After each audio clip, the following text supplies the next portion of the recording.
Jonathan Morello Ritter, Confapi Padova. Parliamo dell'innalzamento del tetto dei contanti. Che cosa non digerite? Sicuramente il tema dell'IVA e dell'evasione è qualcosa di molto importante che incide in tutta l'economia italiana. Se pensiamo che solo a Padova abbiamo circa 900 milioni di euro di evasione, pari all'intera evasione che ha la Lettonia, in Veneto abbiamo circa 4 miliardi di evasione, tanto quanto tutta l'Austria, e in Italia abbiamo 45 miliardi completamente di evasione. È un tema molto importante e molto delicato.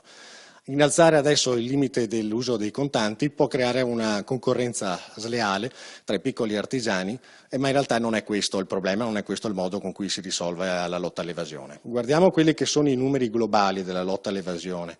Se passiamo di 45 miliardi dell'IVA in Italia, solo delle PMI, possiamo vedere anche il monte di quelle che sono le multinazionali, che pagano solo l'1 per 1000 di tasse in Italia. Si fa fede che circa su 11 miliardi del fatturato che fa Google in Italia paghi solo 10 milioni di euro, l'1 per 1000 di tasse. Allora capiamo che se riportiamo tutte le attività a pagare la giusta contribuzione possiamo recuperare qualcosa come il doppio di quello che stiamo perdendo adesso di IVA. Abbiamo quasi 100 miliardi a disposizione che potrebbero rientrare all'interno delle casse dello Stato.